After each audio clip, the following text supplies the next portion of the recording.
bencana alam ini. Upaya penanggulangan bencana ini harus didukung oleh semua unsur masyarakat, termasuk diri sendiri dan keluarga. Dalam beberapa kesempatan, pemerintah sering mengingatkan kita bahwa signifikansi edukasi dan sosialisasi kebencanaan sangat penting dilakukan, seperti yang dicontohkan oleh Jepang, di mana kegiatan sosialisasi yang rutin digalakkan oleh pemerintah lokal dan pusat di negara Jepang terbukti dapat menekan tingkat korban akibat gempa. Minimal kepanikan yang datang dari warga Jepang saat bencana itu terjadi sudah tidak ada lagi. Pada pertemuan Rapat Koordinasi Nasional Badan Meteorologi, Klimatologi, dan Geofisika Rakornas BMKG, Presiden dalam sambutannya juga menghimbau agar setiap pemangku kebijakan secara berkesinambungan untuk terus memberikan informasi dan pemahaman potensi bencana kepada masyarakat dalam rangka pengurangan risiko bencana di masa mendatang. Secara geologis, kondisi kawasan Indonesia dilalui oleh jalur cincin api dunia memang telah menempatkan negara Indonesia berada dalam tatanan kebencanaan yang kompleks.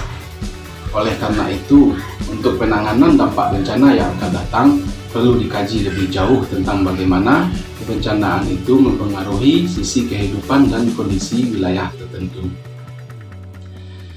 Hampir di seluruh negara-negara Pasifik di dunia mengalami bencana alam.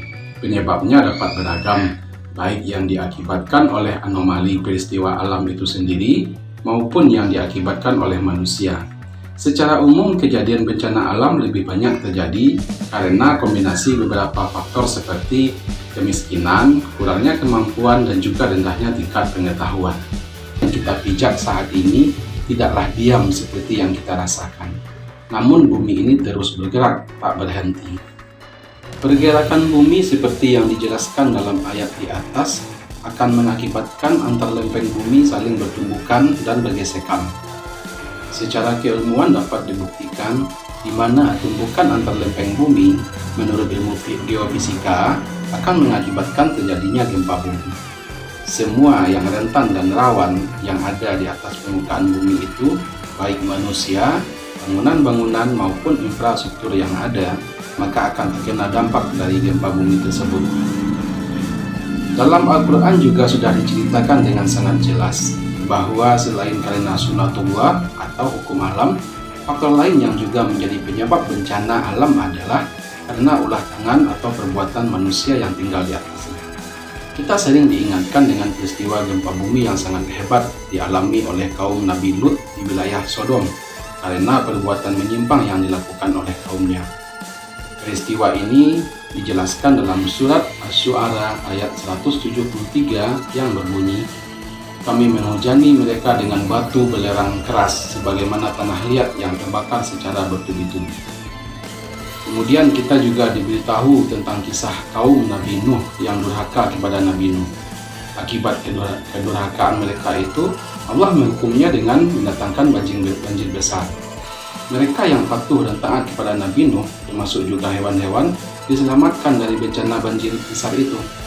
Melalui beberapa penemuan arkeologi dan bukti-bukti seperti yang dikisahkan dalam Al-Quran oleh Allah Subhanahu wa Ta'ala, maka dipastikan bahwa kebenaran Al-Quran seharusnya menjadi pelajaran yang sangat berharga bagi kita sebagai umat manusia, untuk selalu menjaga alam ini dengan perbuatan yang benar dan sesuai tuntunan ilahi. Selanjutnya kita juga telah mendengar peristiwa erupsi Gunung Krakatau yang sangat melegenda itu. Pada tahun 1883, Gunung Krakatau telah memuntahkan jutaan ton materialnya ke Laut Jawa di Selat Sunda. Letusan Gunung Krakatau itu juga telah menyebabkan bencana tsunami dan korban yang mencapai setidaknya 36.417 jiwa akibat letusan dan tsunami yang dihasilkannya. Letusan Gunung Krakatau ini termasuk bencana yang paling mematikan, dan dampak letusannya terasa hampir di seluruh penjuru dunia. Sebagai makhluk yang dianugerahi akal dan pikiran, manusia seringkali berusaha menemukan kesimpulan yang tepat untuk mencerna tentang apa, mengapa, dan bagaimana suatu bencana itu bisa terjadi. Ketika bencana terjadi, paling tidak kita sering mengajukan 3 analisa terkait hal ini. Pertama, karena bencana adalah fenomena alam yang biasa terjadi dan sudah menjadi hukum alam, sunatullah, atau fenomena alam. Kedua, bencana terjadi karena ketidakseimbangan yang ada pada alam akibat konsekuensi dari perbuatan manusia. Dan ketiga, bencana merupakan ujian dan bentuk kasih sayang Allah.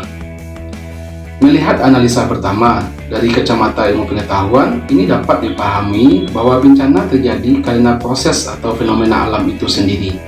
Pergerakan lempeng bumi seperti yang telah diterangkan dalam ayat Al-Quran sebelumnya adalah bukti bahwa terjadinya bencana alam seperti gempa bumi karena antar lempeng yang bergerak akan saling mendekati satu sama lain hingga pada waktu tertentu saling bertumbukan dan menyimpan energi hingga suatu masa sampai dilepaskan berupa energi gempa dan merambat di dalam tanah hingga permukaan bumi menjadi bencana gempa bumi seperti yang pernah kita alami selama ini. Kita sebagai manusia yang diciptakan oleh Allah Subhanahu wa Ta'ala diajak untuk dapat memperlakukan alam dengan sebagaimana mestinya. Menjaga keseimbangan alam dan keberlangsungan makhluk yang ada di dalamnya akan sangat membantu dalam pengurangan ancaman yang mungkin akan menjadi bencana. Misalkan, proses pengeboran bumi oleh industri gas dan minyak yang dilakukan tanpa batas akan mengakibatkan terjadinya kebocoran gas yang sangat membahayakan masyarakat, seperti contohnya yang terjadi di Lapindo, Jawa Timur. Oleh sebab itu, keseimbangan interaksi manusia dengan alam haruslah berada dalam batas yang wajar dan mengambil dari alam sesuai dengan kebutuhan saja. Bencana tentunya meninggalkan kerugian yang tidak sedikit bagi manusia dan makhluk hidup lainnya di atas bumi. Bahkan kematian bisa saja terjadi akibat bencana alam. Namun dalam kasus dan waktu tertentu, sebuah bencana dapat menjadi anugerah dan memiliki sisi positif bagi manusia. Fenomena susulan atau sekunder akibat erupsi Gunung Merapi misalnya, seperti lahar dingin yang terbawa oleh hujan ke sungai, dapat menjadi bahan tambang dadakan bagi penambang pasir, kerikil, batuan dan mineral lainnya di sekitar kawasan Gunung Merapi tersebut. Bahan-bahan tambang seperti pasir dari lahar dingin yang terbawa ke sungai itu memiliki kualitas pasir yang lebih bagus dari pasir biasa.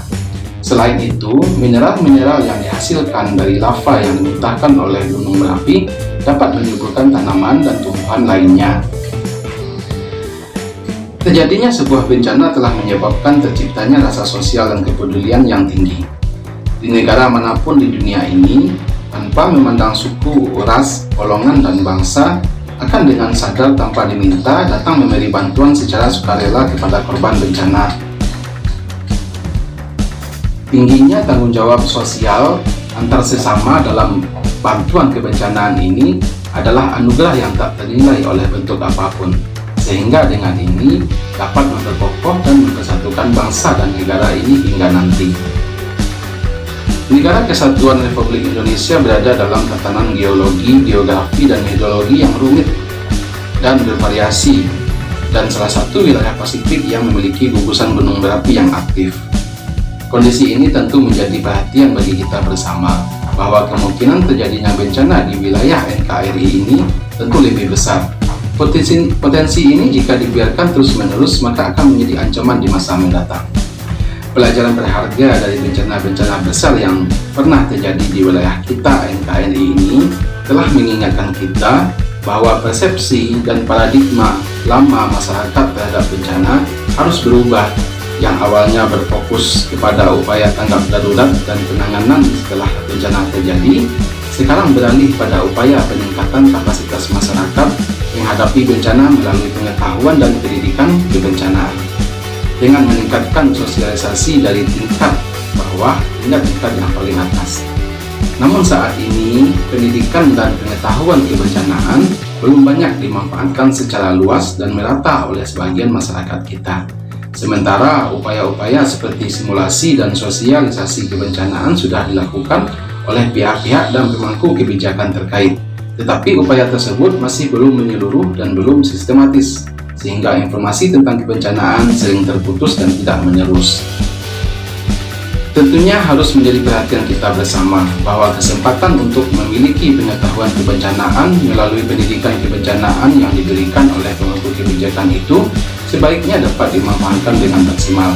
Melalui pengetahuan kebencanaan, manfaat yang paling utama adalah kita dapat meningkatkan kapasitas diri sendiri, karena tingkat keselamatan dari bahaya bencana berasal dari kemampuan diri sendiri untuk penyelamatan dan dari ancaman bencana.